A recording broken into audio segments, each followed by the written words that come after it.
Welcome to In the Garage with David and Andres. I am Andres. David. And David, who do we have with us today? First of all, we're on video. This is weird and hopefully not too awkward for us our first time, but we're taking a run because we have a guest. David, would you like to introduce our guest? What I would love to. I'm very excited because Daniel here, you happen to be our first guest that we've had. So thank you for episode 10, I believe we're on. We're in double digits now, or about to be. We might even be a little ahead of it. Daniel Rubin, I met somewhat recently, and I thought he'd be a great person to interview for today because Daniel is a licensed mental health counselor, and he specializes in the topics of addiction, men's mental health, depression, other mood-related disorders, and runs a practice here in South Florida. And I would love, Daniel, if you can kind of tell us a little bit more about your background so everyone could get to meet you. Sure. Hello, everybody. Thanks for having me, guys. I appreciate it. I'm a licensed mental health counselor. I've been in the field for about 16 years. I've worked everywhere. When I got out of grad school, I was like, I want to touch all the pieces of mental health, to kind of really get the most experience possible before I found my specialty.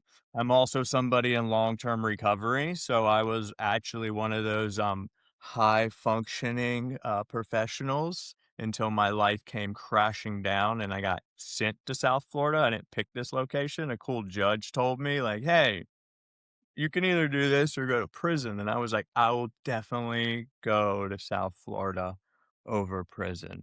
But came here, restarted the life, and over the last probably 6 years, no, probably 8, the focus has really been on men's mental health. I feel like for a lot of guys, right, we still have a lot of stigma and a lot of beliefs that prevent us from getting the help we need, and we suffer alone. So building a program designed specifically for men to help break that stigma and give them the treatment they need has been very meaningful and turned into our me and my partner's practice and goal in life now. It's funny to think, bad joke probably, but fitting now, if they ask you now, would you rather go to prison or Florida? I think a lot of people might choose prison. Yes. See, here's the thing. When I lived in Atlanta, I worked in a maximum security mental health prison for like a year, and there's nothing worse on the planet than a prison. It's like that was one of the most sobering because I was still actively using when I was working there and like giving me a lot of terror of like, hey, I could end up here knowing that as I self-destructed every day, yet I would show up to work, and do like this repetitive behavior. And it was like, It lends itself nicely to a lot of the purpose of us starting this podcast. And the topic we're getting into today is really prevention. I like to think of us, all of us mental health professionals, if anything, we're really trying to be the best preventionists to prevent incarceration and severe mental health disability decline, dysfunction. So with your practice and the topic we want to discuss today, we're going to talk a lot about porn addiction. Right. So especially like it's very interesting. We're all probably the same age group, Gen X. Dave, if I could quickly right? interrupt you real quick.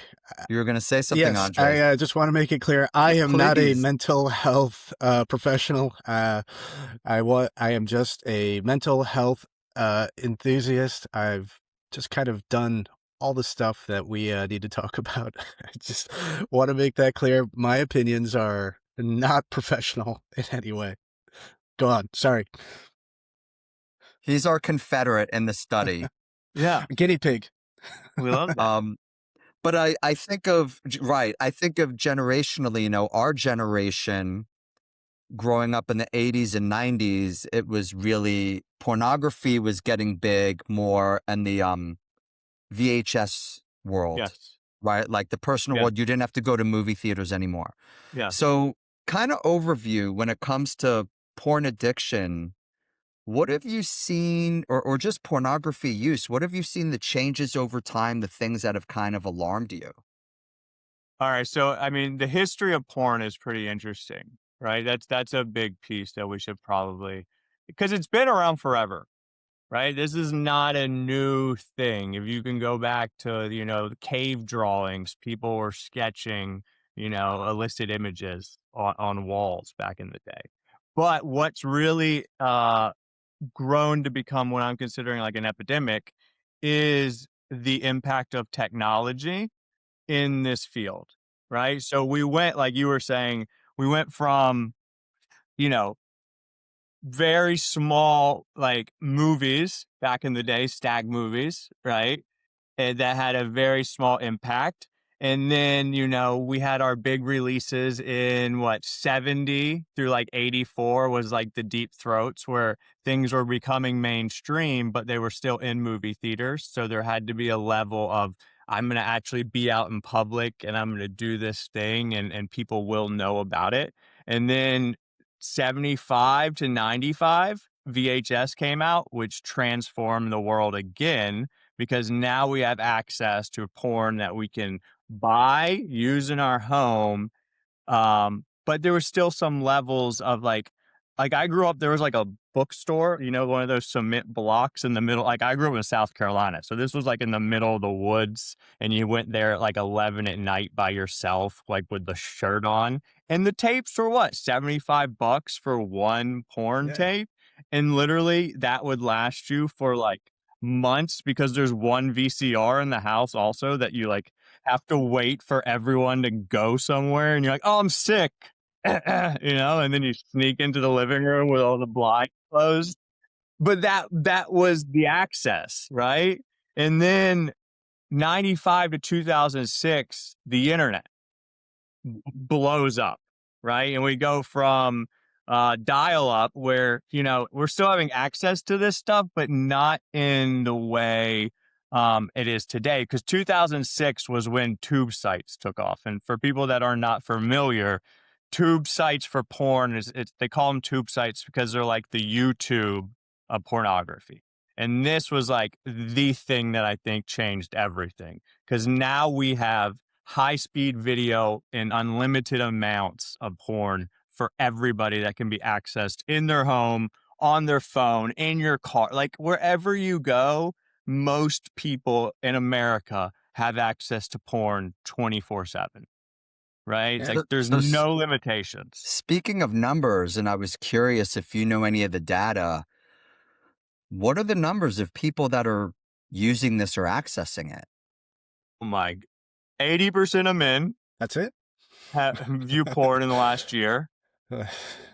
Like, so this is a good one. 2.14 billion people, or billion, more than Netflix, TikTok, Pinterest, Instagram combined, go to Pornhub monthly, Sure. right? So it's like the number one thing. There's 100 million Pornhub daily visits, right? 3.2 million new videos are uploaded to Pornhub, and there's 10,000 terabytes of pornography. Like that's just of 2022. So you can imagine, the explosion, right? They say that 25% of the internet searches are for adult content. Okay. And I wonder too, we've had a long time to kind of see this coming. Are there any barriers, like, has any public policy, or is there anything in place that kind of creates more guardrails or prevention? I wish there was, but I think the reality is, it's like I feel like my parents now, where my kids are educating me about tech, right? So, like, I'm 41, but I have a 14-year-old, a 7-year-old, a 3-year-old, and they are more advanced in the tech world than I am, and I try. So even when we have some guardrails that come, like recently, there was the age verification thing for major porn sites, right? That you have to actually put in your info. like a driver's license to get access Yeah. to. But the majority of kids I know about VPN. They know about it's a virtual private network. So you can literally change your location and it bypasses restrictions put on the United States as restrictions or state restrictions, and it opens you up to get access. And then not all the websites have the age verification. Only the big boys are playing by the rules.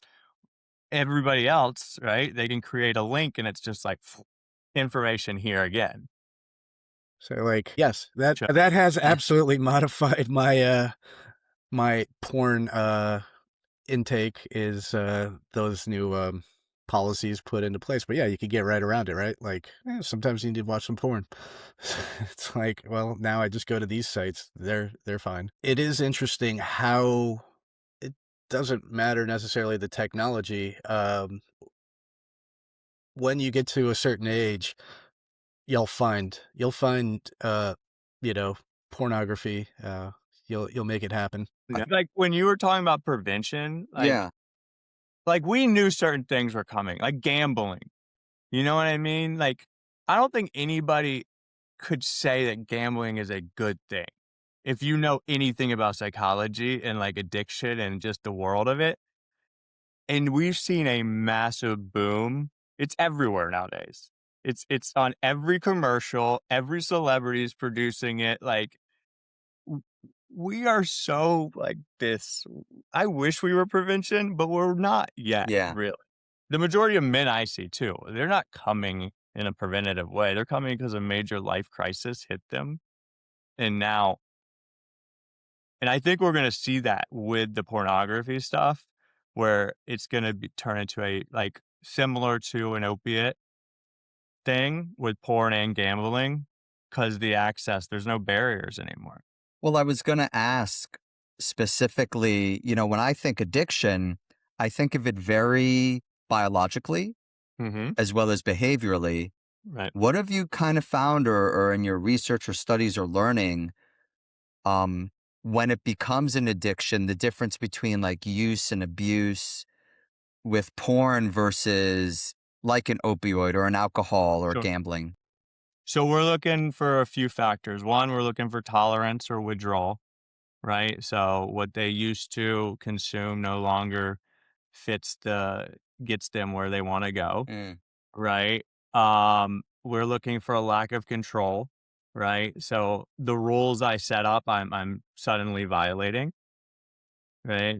We're looking for also the knowledge that there's negative ethics, and I'm still doing it anyway. So I'm looking for those factors because when people come in, that's like my first question for anyone with addiction. I go, there's a difference between a heavy user and an addict. For me, I'm the same like brain disease person, right? I think it doesn't have anything to do with substance or the process. It's all the way you think. Like for me, my brain is different as an addict. Like when I tried cocaine, I was like, I want to buy all the cocaine. You know what I mean? There was no like, hey, I'll do this once in a while. It was like, I need all of it now. So that's my first like step with a patient is I'm trying to determine, hey, do you fall into the heavy user? Which for the heavy user, I see a person that can go into a controlled juice phase, right? Like this is the guy that comes in, he says, man, I'm watching porn every day.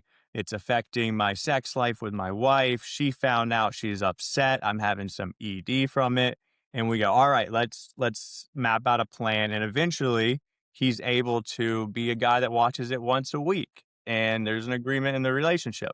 Versus the addict who, as much as we tried controlled use, anytime there's exposure to their DOC, it tends to spiral into this uncontrollable big. And What's that's hard because what's every DOC? Just before you go on, drug of choice. drug of choice. Thanks. Yeah. Okay. And you were saying Because that's hard because well, every addict wants to be a regular user, like a heavy user, right? And like part of addiction is your brain's constantly telling you that you're not an addict, right? It's like the only disease that's every day telling you you're fine. Like don't do any of the things that you need to do. So it's why it's so baffling. It's why it's like $1 trillion industry if somebody could solve it, you know? So, speaking of and thinking of it like an addiction, are there any numbers or studies out that show, oh, we have found that certain people are more predisposed for this to be a problem than somebody else where it does not become one? I don't know about the numbers there. Yeah. It's very hard because there's so much guilt and shame around addiction for us to get a realistic study, you know? It's like even the stats on AA, like they're not very favorable, but who's really doing the research to find this out, you know? I've But there's always definitely Oh, keep sorry. I going. was I was just gonna say I've always thought about that. Right. When it comes to these areas and we talk about like the stigma and all that, how do you ensure you're getting a true, reliable study? You almost have to have a separate island where nobody has to worry about like the guilt or the shame or the stigma or anything else, where then you can do the study and be like, okay, this is legit. But even thinking anecdotally what you've seen, have you seen when it comes to like the some of the correlations, when you're seeing the guys that have more of the addictive types of behaviors when it comes to porn use or abuse, what Sure. else do you see with it? So there's a lot of co-occurring addiction I see too, right? Because for me, again, it's a brain disease and it's not set on one substance or one process behavior. So I see a lot of people float between. Like a lot of guys come to me to get sober from alcohol, and 6 months in, we realize that their primary addiction is sex and porn, right? Or, they come in for the depression or the anxiety, and we figure out, oh, this is actually being triggered and expedited by their substance use, their process addiction, the gambling, the sex, shopping. There's a million different process addictions. So we see a lot of things that go together, and it's really like what I tell people when they come to see me, like we're dumping out a jigsaw puzzle and right now we're just examining the pieces. Like, I'm not sure how they fit together and what came first and what's what, but it will make sense in time. And, with again, the shame and the guilt, so many people do not want to present the sex and porn and masturbation piece until I'm like 6 months, a year deep with them, unless there's some significant thing. Like my wife caught me, I'm cheating. I fell into a legal thing because that's what we see that with porn addiction also is there's the dark side where people, it's like shooting heroin where they get into the illegal dark web pieces. And that's like a whole piece because we have to really explore, is this true pedophilia or is this the progression of an illness where like the guy that started with marijuana and ends up shooting dope, the same thing has happened in the porn world where, the Hi. missionary one-on-one video is not doing it for that guy anymore. It, I wonder I wonder what the numbers are for women that have their porn use, abuse, or addiction. So they are much lower, right? I think 3% self-reported porn addiction. Um, but again, I think that number is not really fair. Like, I really don't trust a lot of these studies. It's like women with autism too. There's so many levels where we're just not getting the best data. And I wish there was more, but it's interesting. Like even in the SAA, SLAA, these are like Sex Anonymous, Sex Addicts Anonymous meetings. I hear a lot more that the women are showing up, which is it's a hard thing too because we want to go to a Sex Anonymous meeting, right? We're sex addicts, and then we have mixed gender in the meeting. How does that play, right? How does it not get weird because we're addicts, we can make it weird, you know? So I think it's a difficult thing because it's much harder for the woman to walk into a meeting that she knows is going to be heavily male dominated and be vulnerable because she's got the fear too. What happens when, 20 sex addicts learn I'm a sex addict? Like, that's a lot of pressure. Well, even thinking in Andres, Andres and I are, about the same age, grew up in the same area, same friends and all that. Think of how many more guys, it was like acceptable to say, oh, yeah, I'm watching porn or I'm downloading this or going to like the brick and mortar store in the middle of South Carolina to buy whatever. Did you know, Andres, like any girls that would openly talk about watching porn? Think maybe that was their personality type was, "Hey, I'm that chick that, like, hangs with the guys. I act like the guys," like, there was a special type of girl that would say things like, "Yeah, I go home, I'm I'll watch open. some porn and, like, rub one out." Um, and in my experience, like, uh, the women I've known have not been so, like, necessarily averse to porn to the point where they're just like, "Oh my god, I've never seen anything like that." It's more like, "Oh, that's pretty hot," or, "Get this off my TV," whatever, depending on their particular mood at the time. So, I would agree that I think more of them know than actually self-report, because for one reason or another, maybe they don't see it that way, that they're just like, ingesting porn or, there's still stigmas, it's when we flip flop back and forth between like cultural norms where women are liberated and then now they're being relegated back to the kitchen, like it's tough for them to know where where things are safe for them. That's my opinion.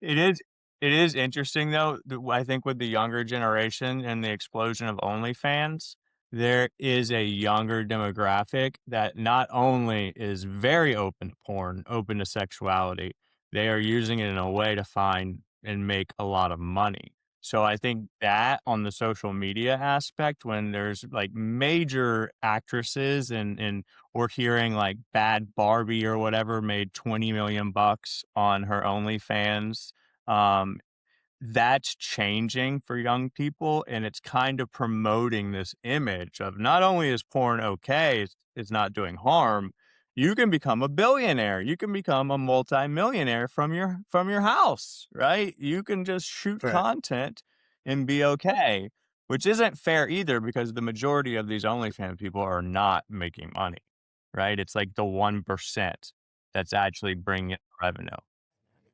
Is that the only social media that's being used in the world For of porn? pornography? Yeah. No, no, Twitter is explicit. Twitter has 0, regulation, so you can literally upload hardcore material. You can find it on Twitter. Um, Instagram has limitations, but again, it's like TikTok. There's now porn on TikTok because they found a way where they upload enough videos that they're willing to let it get taken down because they get enough hits to make profit before it gets taken down. So again, there's all these loopholes. It's like even like Roblox. Like I don't let my kids play Roblox. Roblox has a million different types of games. Like they have a Snapchat for kids. And for you guys that don't know, That's Snapchat how I was send Dave invented my to dick pics. exchange nude pictures. Like it's an app where you get to text and send pictures and it deletes forever. But there's a version of this for children. I'm very upset I've never gotten one of these, by the way. I thought I was in the circle. I'll be waiting. It's actually a pixelated version of it that looks like a Roblox stick. So, Impressive. Okay. not very. It's an 8 Just bit. one block, you Right. know? Right. It's so funny to think of it like, so we're both, like, we're all fathers here, right? Yeah. Like, we're all in our 40s, we're all dads. It now, when you mention it, sure, logically, it makes sense. Everything's going to end up at one point or another related to porn, right? Like, hey, we invented the internet. Let's see how we could look at more naked people. It's wild how much like it's literally, one of the biggest reasons for the internet. And it's like one of the biggest reasons for, you know, the expansion of the internet. You know what I mean? Is we found a way, oh wait, we need it faster. It's like I'm scared about AI because I'm already starting to see one, there's AI girlfriends, and then there's already sex robots. So when we combine the robot with the AI ability to actually have the relationship, the human contact shit is gonna go way down. There's gonna be so many people that go, "Why would I? Why would I have a fight? Why would I put in effort? Why would I spend money when I can have this real life looking doll that's probably gonna be able to fully be programmed to do whatever you want?" Well, Right? Like, a $20,000 doll isn't that bad compared to the price of a marriage. You know what I mean? Like, it's scary because I think the AI will get there. You know, like, it's like, we all know McDonald's is shit, right? But your brain, man, it wants that sugar. It wants that rush. So, if there's a McDonald's everywhere and it's that convenient, right? Do the majority of people stay away? Especially for the ones that are not educated. There's so many people that come to see me that have zero idea of how impactful porn is on their brain. Like, they have no idea. They don't relate anything to all these other things that are happening. Like, they have ED and they have no idea that it could be related to porn. right. So it's interesting too, because there's a lack of knowledge out there because who's really talking about it? So tell us, what are some other things when people ask, like, well, what's the big deal? What's the harm in me watching this much porn? Or like, what's the worst that can happen? What do you tell them? So, like with any, I say, listen, if you do fall into the disease model addiction, man, this gets to the point where you do things that you never thought you would do, right? And just in generality, like we've never seen the rates of erectile dysfunction for men under 30. It used to be like 0%. It just didn't exist. Now it's at 30, right? So it's doctors are going, what's going on?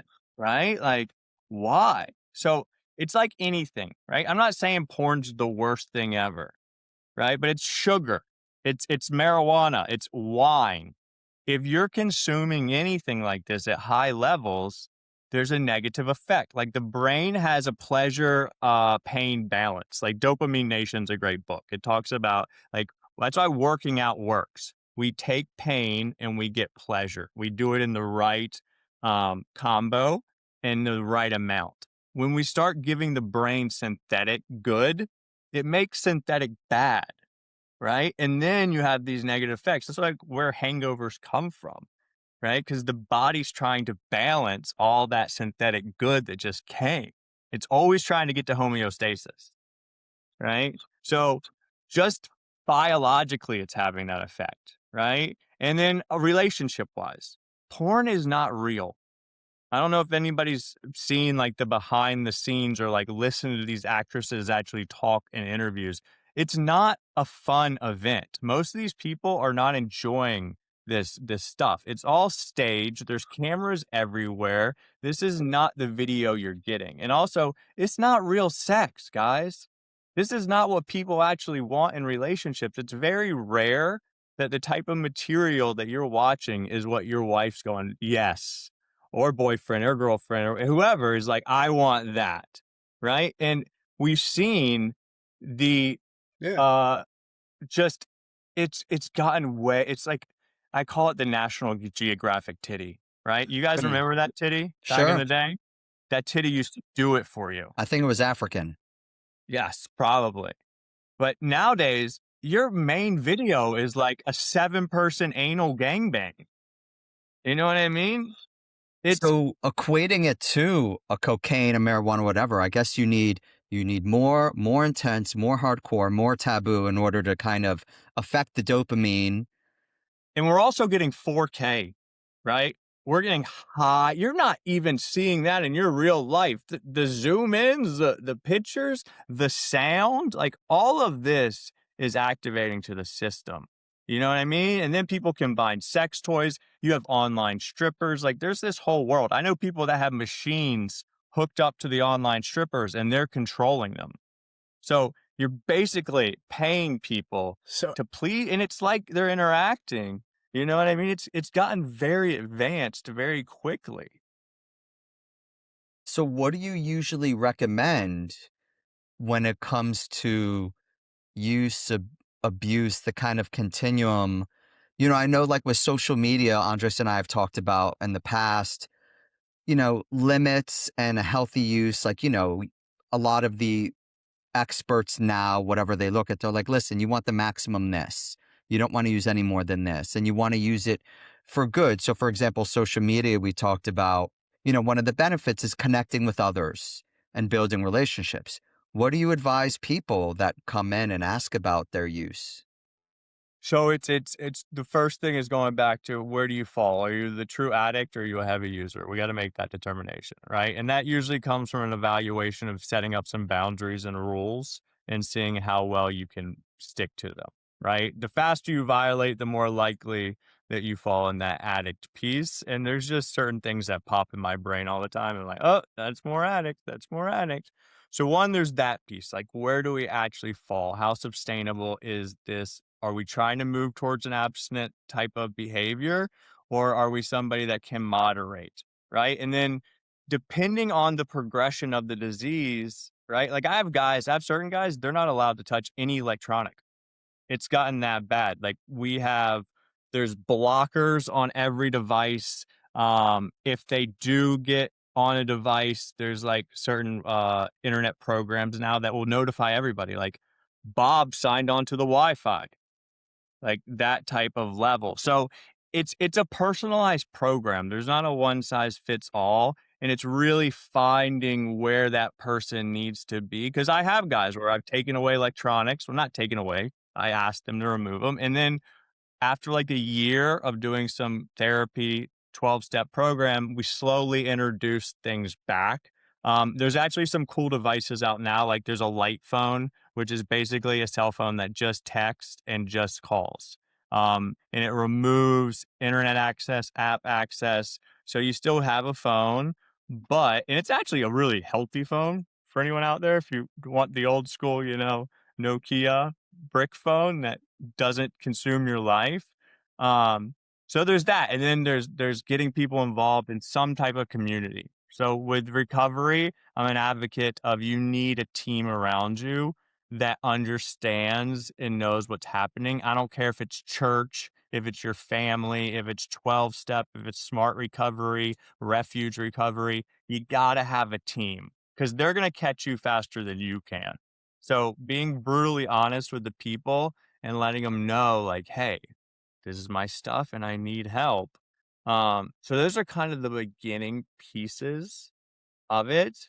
Uh, and then it's a process of kind of just seeing what's happening It's when we interesting how when you kind of break apart the heavy user versus addict thing because I had a friend of mine who was he was a sex addict, and when his proclivities were about to come out because my wife and I were friends with he and his wife, pretty closely, he like showed up, at our house one night and then just laid it out for us. We had settled down to watch Game of Thrones. We were pretty happy about it. And like, he shows up at our door with some beer and we're like, hey, I thought you weren't drinking anymore. He's like, yeah, that's done.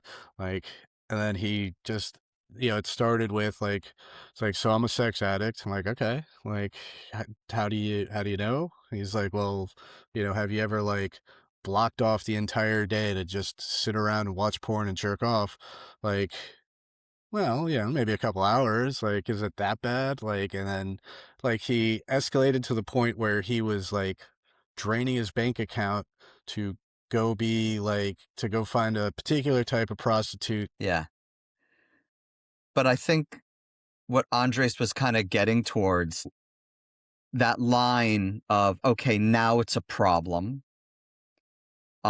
How do you advise then? He was lucky, or this guy luckily had the ability to be open about it. So there wasn't maybe as much guilt or shame preventing him from building his own team or connecting with his friends. sure. How do you tell people to kind of talk to their kids about it, partners, friends, whoever? As the person in recovery or in general? Um, Both, I guess, as the person in recovery and in general, like let's say our age group want to talk to the younger generation about this. maybe mental health professionals like you or I, or parents of like adolescents, tweens. Yeah. So for the addict, I let them know, man, like addiction loves secrets. Addiction loves to hide in the places of everything you don't want to do. That's where your addiction's sitting, right? The more transparent and open you can be with the people in your life, the easier it's going to be to stay sober. Because again, they catch you before you do usually. Like I tell people, like I'm 10 years sober, but if you catch me eating McDonald's every day, I'm getting closer and closer to a substance. Like that's a red flag for me. It's the self-care pieces nowadays that would be very evident of a relapse. It's not like I'm just gonna go have a beer, but you would catch me doing things that don't align with where I am today. Right. So the more people that know inside your head and can help call you out on that behavior, it's gonna be very good, but it's so hard again because you're battling with your brain that does not want you to stop using. Like, your brain wants you to continue down this path and get all that stuff, even if it's had this negative output. And in terms of general conversations, like, I'm a big advocate of open, transparent information, like, we just had the sex talk with my 14-year-old, and we were very, very like, "Hey, this is a dialogue. We never want you to be fearful. Like, it's not you can't go have sex. We want you to come to us if you want to have sex so we can talk about it. So there is no shame, there is no fear. We can go to the doctor and do birth control if we need to. We can talk about condoms and prevention and STDs. Like, we laid out a forum, like an open conversation where please, like, ask all the weird questions. Like, we're not scared. Like, we have sex. We're your parents. It's a thing. It's how you got here. Um, and it can be a fun, pleasurable thing, but let's also discuss the risk. Um, and that comes too with let's talk about what's happening on the internet. Like we limit a bunch of her apps based on what we know from the data and from technology. And we have conversations of why we're not going to really let you on Twitter and why we only allow you to have one version of this and why yeah, other kids get X, Y, and Z, but we're not doing it. We don't think you're ready for that. We don't think your brain's ready for that. I think of what Andres you were saying before, where a friend comes over, says, "Hey, so I'm a sex addict." How hard is it that communication piece? How important is it that communication piece? One thing he said, like I love, I'm gonna quote this often, like, addiction loves silence. How did you react, Andres, when he came over and he shared that with you? And how do you think he thought you would have reacted? Yeah, like, he was more open with us, uh, because we were, pretty understanding until he hit a point, and then at that point, I was like, "Alright, dude, like, I can't I can't, like, see eye to eye with you at this stage, like, but, you gotta, you know, that's your life, man, like." So we weren't, like, judging him, and I think one of the things because in my life, I've done, so many questionable acts, it helps me to not be as judgmental about other people. So, someone could, this guy felt he could come to me and say, like, "Hey, look, this is a problem. You're going to hear about it anyway. I'd rather you hear it from me." And us sit there and listen to his side, you know, normally, because we certainly got the other side of it afterwards, and it was horrific, but also in line with what he told us. So, like, I couldn't, like, hold that much of a grudge, or not really a grudge, but, like, there's nothing to judge. It's like, this happened. It's sad for them. It sucks. My wife and I talked about it, like, "Hey, it's a good time to check in. Do we have any of this stuff going on?" Like, "No? Great. Alright." And this is a good point too. Like when we talk about community, it's very important that you have a sense of people that actually understand it. Like it's why like when you're seeking out help, I get really frustrated sometimes in the therapy community. Like the people that say they treat addiction, but they don't really know addiction. Like sometimes we can have bad, not intentional, but they just don't know how to support because they just don't have the information, right? So it's hard sometimes when you go to your friend and your friend's sitting there going, "Holy shit, like I don't know anything about sex addiction." It's why I like a 12 step or with you're with actual people that understand and even when you say like the crazy thing, like they're not shocked. So it helps build the idea of support versus like I know a lot of people that got completely removed from their communities. Like they are done. You know what I mean? Especially in certain religious communities where like people went on Facebook, people posted and it turned into suicidality. Like, you want to shut down because these are your friends for life. And all of a sudden, you're completely alienated in your time of need because, they don't understand the brain addiction of addiction of like how you could do that. Like it doesn't make sense logically to shoot heroin, right? So for someone who doesn't understand addiction, they look at you like you're an insane person unless you understand like, oh, it just didn't happen. It built to this. Is that usually what you advise to anyone that comes in your door or anyone that's listening to this? Like, the thing that gets in the way of breaking the silence is that shame and guilt. Like, that's step one. That's the biggest barrier. Is that what you tell them? Like, find the people that are most open to hearing you, listening to you, and supporting you. Yeah, and it's like there's such shame and guilt even when you walk into SA, like AA. I think I know real alcoholics that feel weird talking to other alcoholics in the beginning. And it's a weird thing, especially today. I think we're more isolated than ever. Like the illusion of connection through this thing is sometimes it's just it's scary because it's not you're not getting the same thing as sitting across from somebody having an honest conversation that you're getting as a text. It's not happening. So it's very hard. Like I tell people often, like I'm a faith dealer. I'm trying to get you to believe something I'm saying. Like it's very hard with addicts to buy in, and go, all right, fuck it. I'm going to go to the AA, SA, GA, NA meeting and I'm going to trust that these people actually want to help me. Especially for men, we've never needed it. Like there's so many successful guys that have done it by themselves, and this is like the one thing you can't do alone. And when you try to, it's just like a fucking miserable spiral. And it's confusing, especially like I work with a lot of successful professional, like executive types, and like this is way harder than being a CEO of a company. Sure. Yeah, I mean, to your point, one of the reasons that I talked to Dave about doing this, like I've been pretty open about having gone down like a personal spiral, wound up in treatment. Um, and so I've seen a lot of what you just said, like, when I was in there, like the counselors that resonated with people were the ones that, could tell you about their addiction.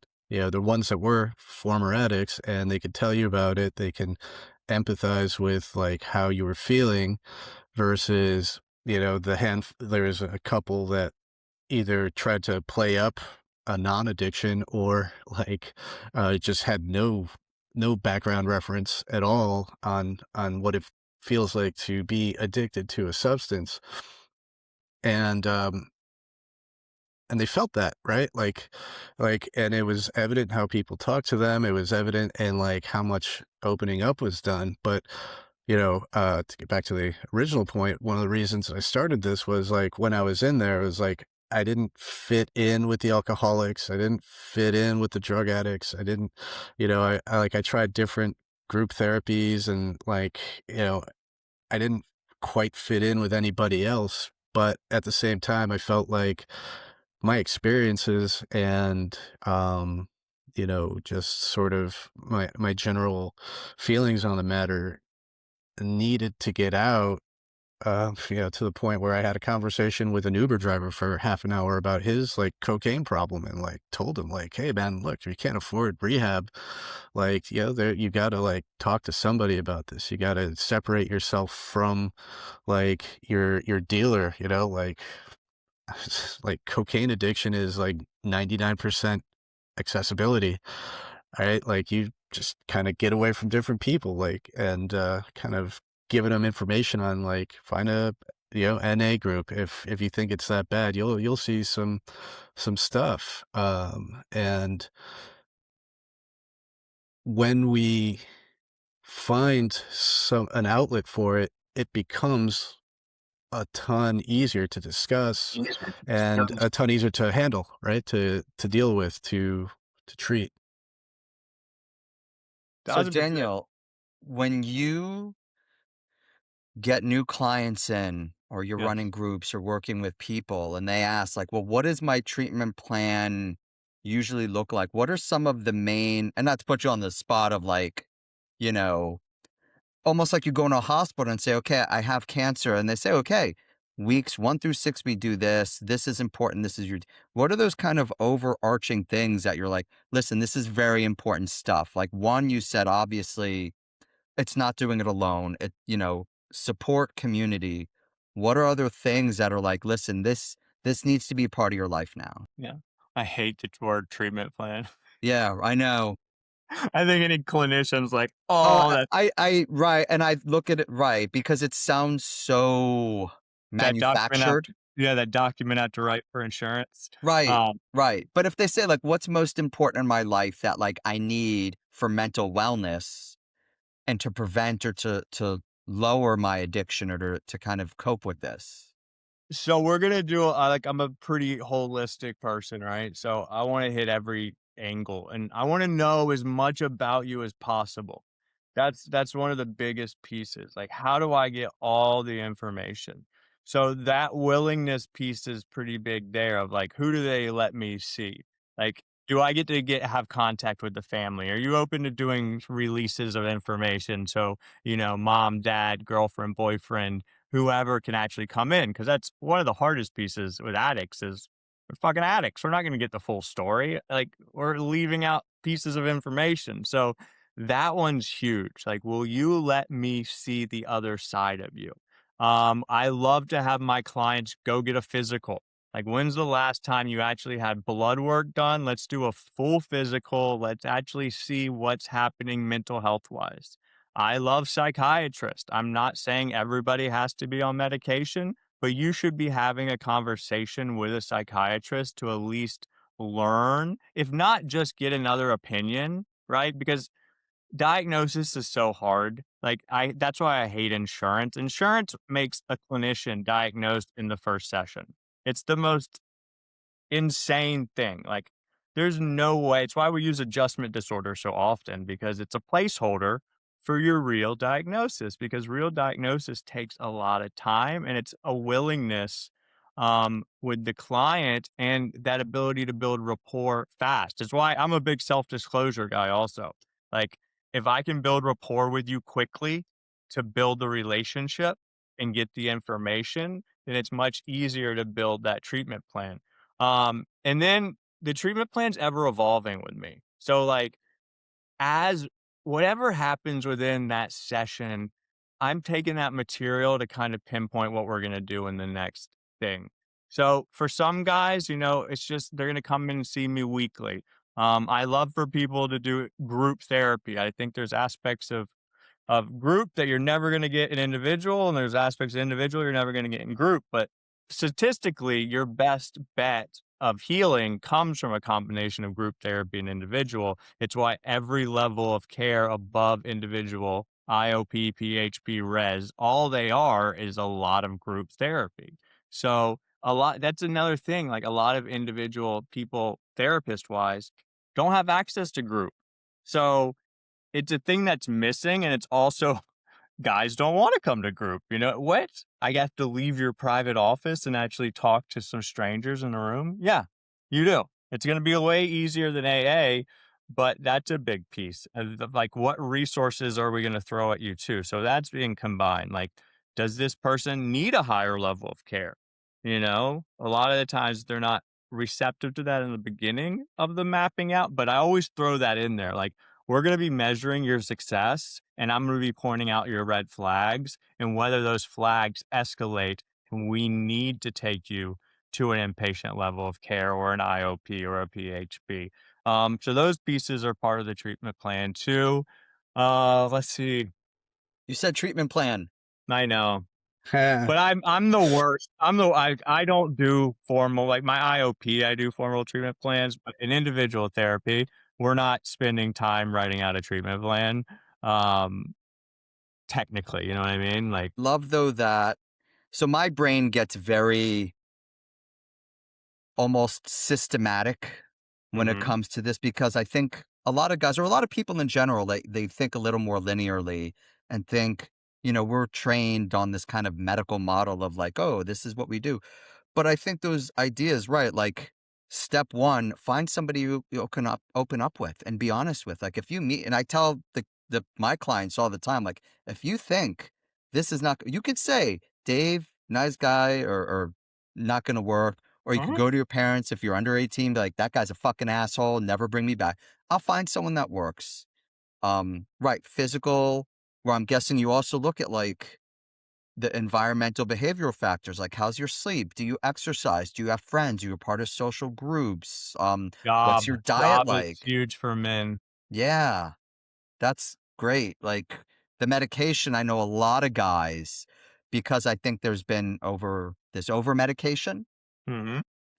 and a jump to medication first where so many people are wary of it, not realizing like, but it might be right for you. Yeah. And even if you don't have to be prescribed to see a psychiatrist, just hear like, and the people I work with in the psychiatric world, they meet with you for an hour and a half. This isn't just here's your Lexapro. This is the same type of information that I'm getting, but you're getting it from the medical, psychiatrist viewpoint too. It's like we want as many people to hear this issue as possible, even though it's scary, because there might be a bunch of insights that I missed that they have. And if you allow the collaboration, it's why I love IOP. IOP, I have 3 other therapists I work with. I have 2 medical professionals. We have like 6 eyes on you every day. Like we're gonna solve this thing way faster than just weekly therapy. Before we wrap up soon, um, Andres, was there any last points you wanted to kind of touch upon that you think are important before I get all this great information from Daniel about, well, now we know, what kind of works, what's available, like what's out there, what does your practice offer? What do they offer on a local, state, national level? Where are good resources? Where should people look to if not, finding fucking treatment plans on TikTok, like you were saying?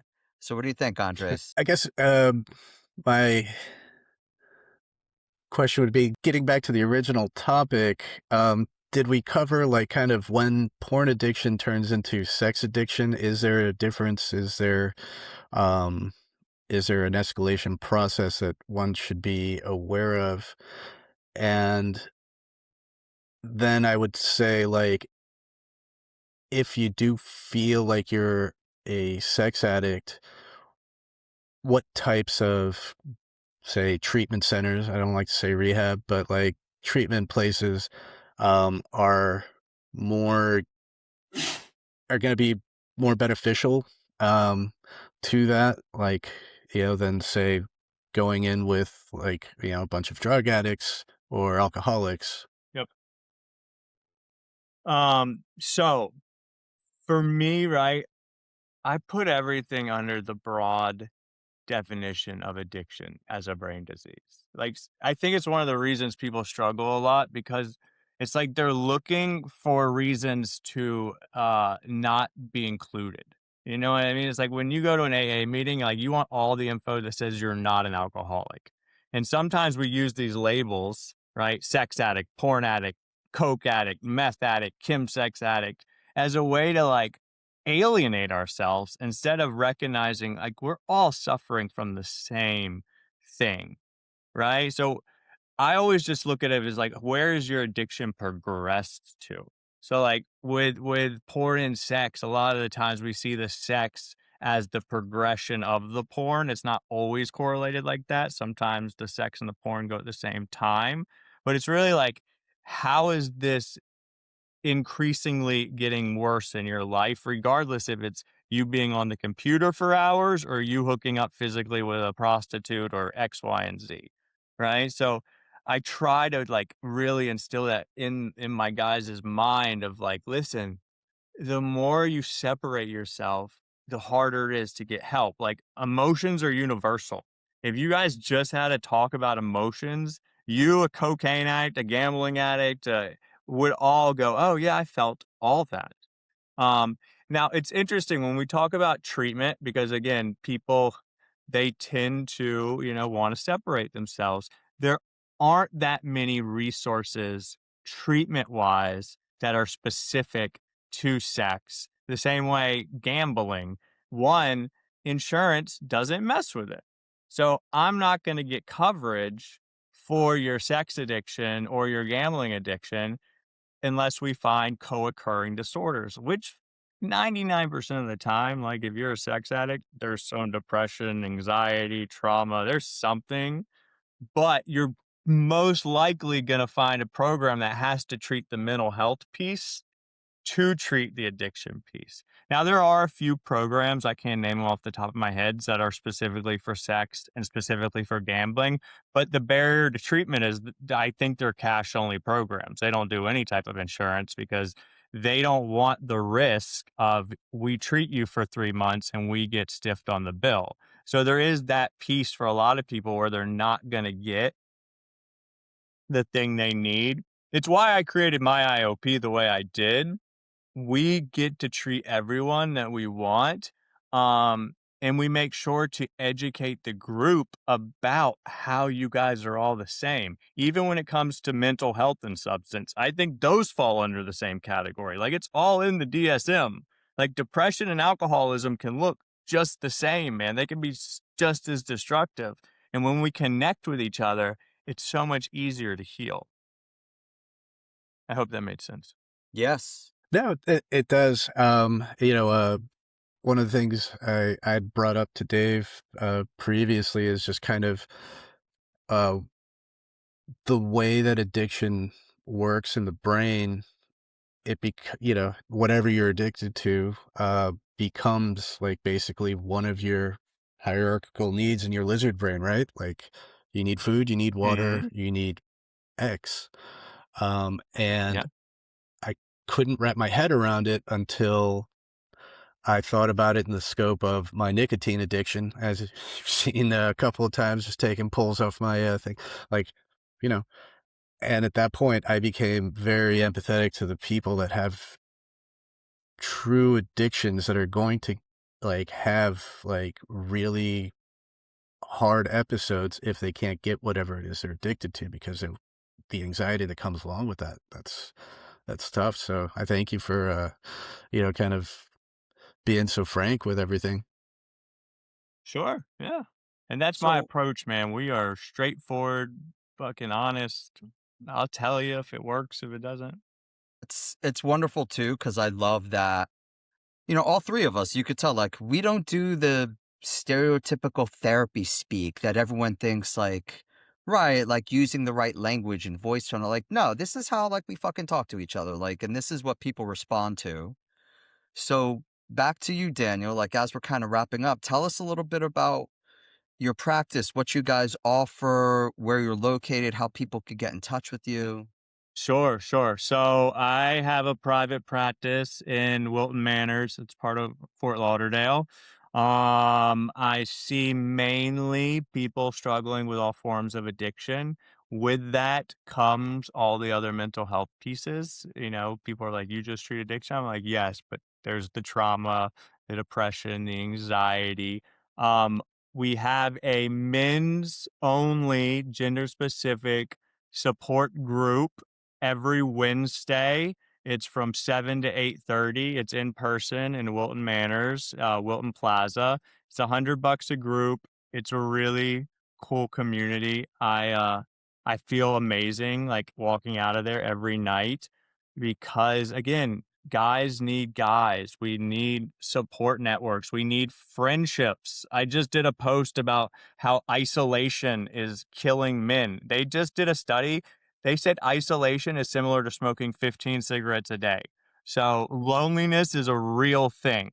And then we opened our intensive outpatient program like 3 years ago. And for people that don't know what that is, an IOP is basically one step above individual counseling. So if individual is not enough for you and you need a little bit more, IOP combines group therapy. So our groups are Monday, Tuesday, Thursday, 6 to 9. So you'll get 9 hours of group a week. You get an individual session with one of me and my team, and then you meet with our psychiatrist and the medical team. So you have a full psych eval, and then we can monitor and help you with meds. So the IOP is special because we all came from the treatment world, me and my three partners. We all have been therapists for over 15 years apiece, and we feel like the treatment world's broken. So we came in here and we wanted to create something special, and a big factor was size. So we only take 12 guys. It's a gender specific program also. And for the 12 guys, we have 4 therapists. So if you don't know, in Florida, a caseload in an inpatient program can be 15 clients per therapist.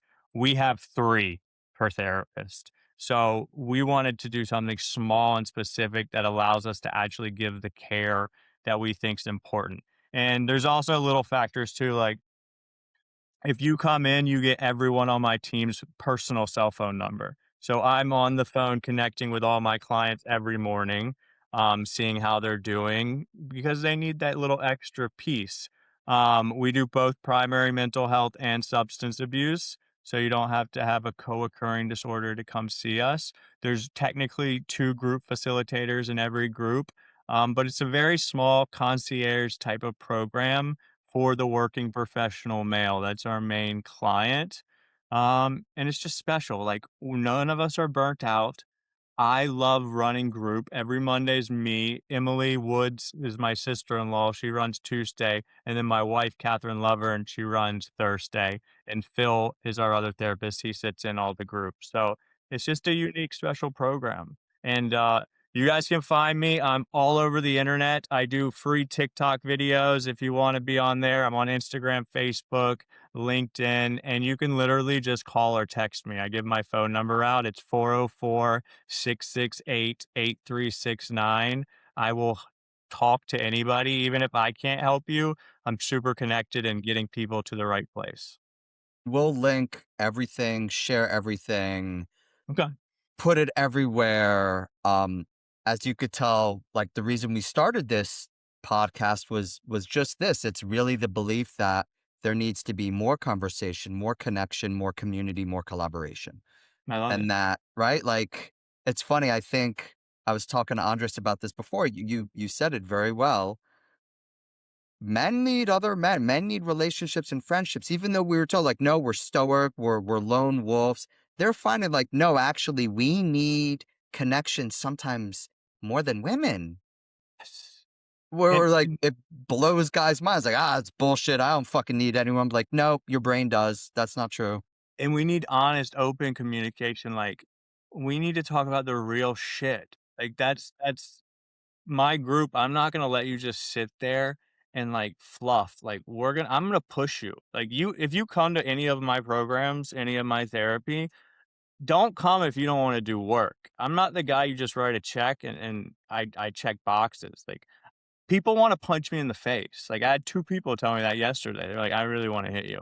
I'm like, all right, that's cool, that's natural. Means Like, you're doing a good job. of course, like it's not like we want people to actually grow. Like I believe this is one heals, we all heal. Like especially in this time on the planet, like that's where we can really control actually doing something is healing your own shit. Like especially if you're a parent. If you're a parent, guys, break the generational systems. Said, Andres, is there anything you want to add to wrap up? Other than now I know where to send my pixelated dick pics to, I think, I You am, can direct text me. Not even Snapchat. I want a video too. just be like a Jeez. little block just across the screen. You might go no, I viral on TikTok. Yeah, no, I definitely appreciate the conversation, Daniel, and I appreciate meeting you and like you know like I said, from my perspective, having been through like the whole treatment, like at least the 30-day treatment cycle on not the whole thing, but like I can honestly say, like, from where I'm sitting, is what you're saying is absolutely the real deal. That is all the stuff that when I heard it in treatment, it resonated with me. It caused me to actually want to change who I was and how I was approaching things, and actually give a shit about, like, you know, doing, being better and being a better person. So thank you very much. You're Kick back welcome. to you, David. Thank you. I really appreciate it. Daniel, it was wonderful. Thank you for being so open and honest for everything you do. Obviously, we'll be posting this episode, so if you're listening to the end of it, I try to upload in lots of different areas. It'll be transcribed, so there'll be some specific things that I think the main bullet points are really important, so nobody has to like listen to the whole thing if they don't have time. And we'll obviously like share all your info. But thank you so much. Thanks for being part of In the Garage. Thank you guys for And Yes. having me. I love it. yeah, And I'd like to Whenever thank you my. need, I'm here. So fun. All right, we'll have you on more of these. These are good talks, and I'd like to thank my dogs for not going apeshit. Like, this is shocking. yeah, Shocking. yeah. I haven't heard one bark yet. Oh, there you go. Yeah. Look at that fucking thing. Every day, baby. She comes with me every day. She's Oh, also part of the program. This little love. and look, she's like quiet, Andres. Yeah. That's what like an obedient animal is like. Yeah. Wait, Right. she'll start snoring. You hear that? Jesus. There you go. There's one Yeah. of This them. little fucker's dead. He's not dead. He's just a little doped up. But thank you, Daniel, and hopefully you'll get to share some of this with. Yeah, dude. If you guys give me clips, I have a good following on TikTok. Like, I will post everywhere too. Absolutely. I'm all for it. Yeah, the more we spread the word, share, I think it's just like this will take a long time, and just consistently doing this with more and more people, that's, like you said, hopefully the next generation can be better than us. I love it. Damn. All right. For now. Bye-bye. Bye, guys. See you, Daniel. Thanks again, buddy. I'll talk to you soon. All right. Thank you. Thanks for listening. If you want to hear and see more from us, visit our Substack at In the Garage with davidandres.substack.com. If you want to drop us a line, whether it be an idea for a show or just to say hi, you can email us at inthegaragewithdnday, all one word. That's inthegaragewithdnday@gmail.com. Otherwise, if you liked what you heard, please subscribe, rate, and review. Bye.